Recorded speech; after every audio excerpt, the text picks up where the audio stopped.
So President Trump says the clock is ticking for Iran, urging them to come to the table before it's too late. He spoke with Israel's Benjamin Netanyahu yesterday as the two leaders reportedly weigh resuming military action on the regime. Chief Foreign Correspondent Trey Yingst is live in Tel Aviv with the latest. Good morning, Trey.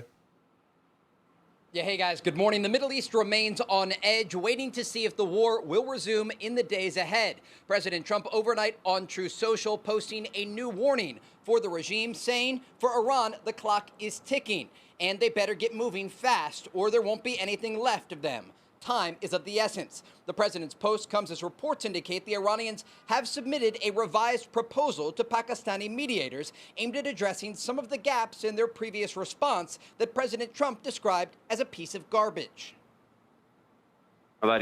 Therefore, from the very day after we sent our points to the American side via Pakistan, we were faced with a series of proposals from the other side, which have been reviewed over the past few days. As was announced yesterday, our own views have in turn been conveyed to the American side. While diplomatic efforts play out, the economic situation in Iran is getting worse each day due to the ongoing U.S. blockade of Iranian ports. CENTCOM says more than 80 commercial vessels have been redirected and 4 were disabled to enforce the blockade. A senior Israeli official told Fox News that early signs are developing of a fuel crisis in Iran, with long lines at gas stations being observed. It's getting exponentially worse, that official added. The economic situation is very, very bad. I mean, for 3 months now, the situation has completely deteriorated. Ever since these protests happened and the dollar price went up. Then, after the war started, the shop was basically closed for nearly a month. And now the situation is extremely bad.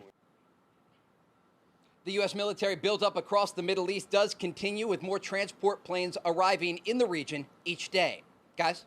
So, Trey, as they look at different operations to maybe kick this war back in, is your sense this would be more comprehensive? Strait of Hormuz, eliminate leadership, secure the uranium, not something phased or just hitting targets?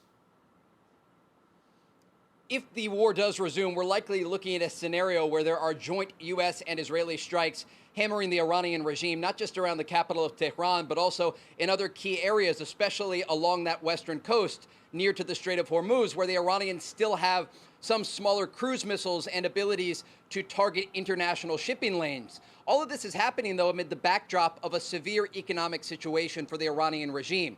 As this U.S. naval blockade continues, you have Iran extracting oil at less than 50% of the previous levels. And also, their exports of goods are down 90% from pre-war levels.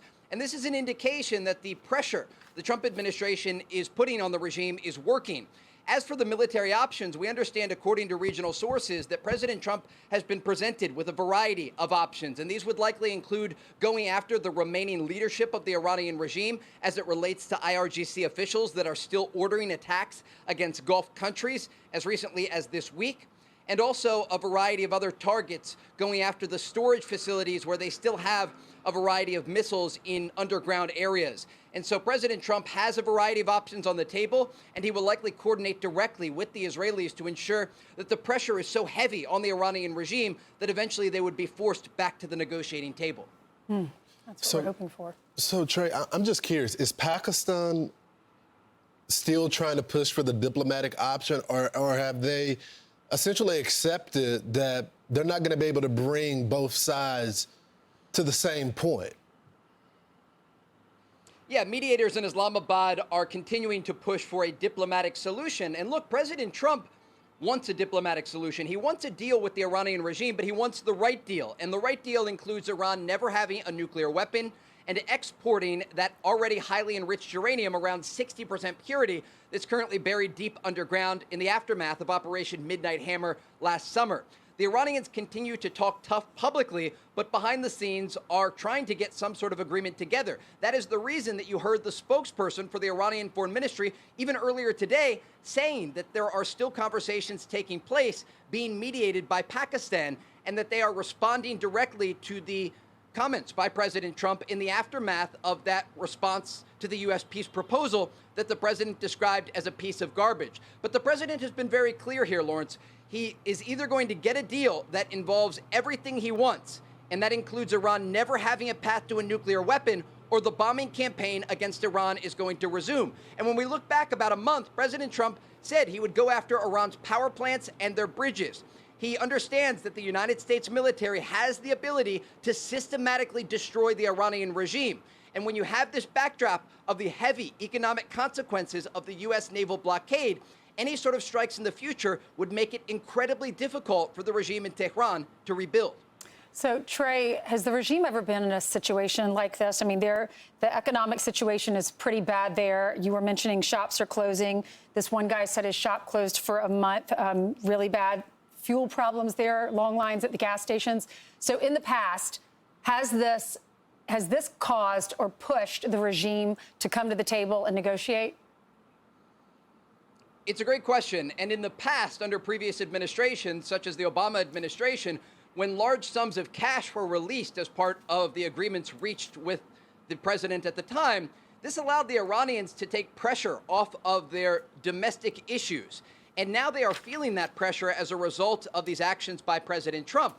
There was Operation Epic Fury that destroyed much of the military infrastructure of the Iranian regime. And now you have this situation where the regime is starting to be unable to pay IRGC officials and those soldiers that are in the field that would basically be manning the missile systems that Iran uses to threaten U.S. forces and allies across the region. But also you have a situation where we're seeing these videos out of Iran of long lines for gas. The fuel crisis in Iran is getting worse each and every day, and there are questions about this leak near Takarg Island and whether or not that was a deliberate leak because the Iranians no longer have the ability to store the crude oil that they're extracting from the ground at a 50% rate.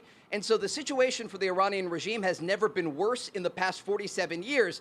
And if they are unwilling to make a good faith deal at the negotiating table, we expect this war to resume. And that would include more pressure militarily on the Islamic Republic. Wow, so many moving parts. You get the sense is everything's going to happen this week with the China trip all done. Thanks so much, Trey. We'll check in with you next hour. Be sure to like and subscribe for all the Fox News latest on YouTube and catch full shows streaming now on Fox One.